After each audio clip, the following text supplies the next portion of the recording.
for 5 minutes. Mr. Ivey. Thank you, Mr. Chairman, and Mr. Hur, appreciate you coming in today. I did want to deal with one preliminary matter, which is the issue of the release of the transcript. I've heard complaints from my Republican colleagues about the White House only releasing the transcript from the Biden interview this morning. But I have to note that there are, I think, over 90 transcripts that are being held by the majority here in the Judiciary Committee and Oversight Committee for interviews that we all care about. They all go directly to issues with respect to the alleged impeachment inquiry. You know, it's kind of the pot calling the kettle black, it seems to me, as an understatement. So I noted too that when the ranking member requested the majority release the transcripts, the chairman objected. So I hope that we can move forward in the mode of cooperation and sharing information. I think it's just reasonable to do. Mr. Hur, I wanted to thank you again for the work you did. I don't agree with everything you wrote in the report, but that's the nature of the business, I think. But I did want to ask you about this. I know you started off with, in the first line executive summary, we conclude that no criminal charges are warranted in this matter.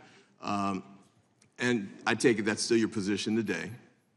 Yes, it is. All right. You also noted a little bit below that, for the reasons summarized below, we conclude that the evidence does not establish Mr. Biden's guilt beyond a reasonable doubt. You still share that, still hold that view? I do.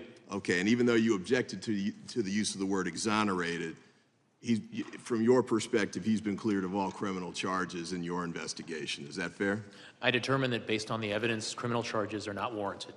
Okay, and I did want to go to the issue of material distinctions that you raised in your report between President Biden and former President Trump. We've got a document up here that lays some of it out, and you've answered some questions about this already, but you know, I think it seemed to be highly relevant in your analysis that President Biden cooperated, and I wanted to walk through a couple of those points. One is that he turned in classified documents to the National Archives and to the Department of Justice upon request. Is that fair? That was a factor that we considered, yes, Congressman. All right, he cooperated with your investigation? Yes. Consented to the search of multiple locations, including his house? Correct. Sat for a voluntary interview? Yes. And that was 5 hours over 2 days? A little over 5 hours over 2 days. Okay. Turned over and allowed investigators to review handwritten notebooks he believed to be his personal property? Correct. Now, with respect to the comparison with former President Trump, and I believe this is on page 11, which is still in your executive summary.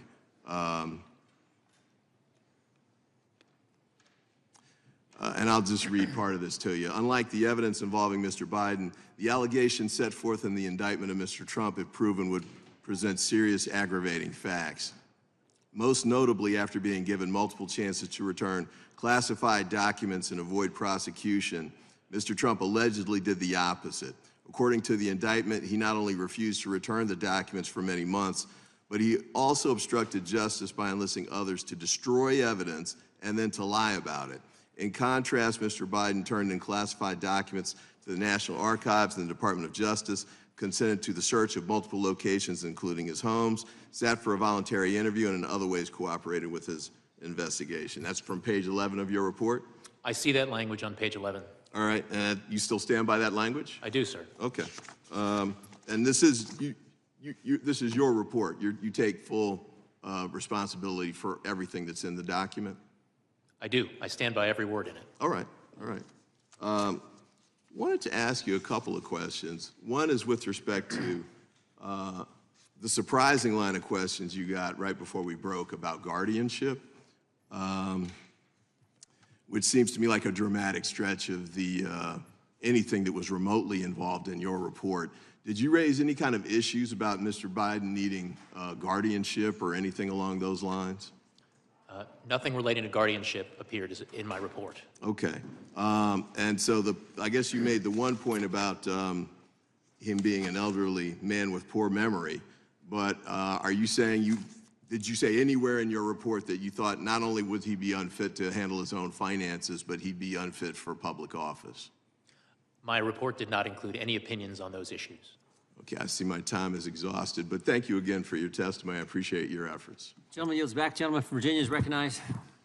Yield.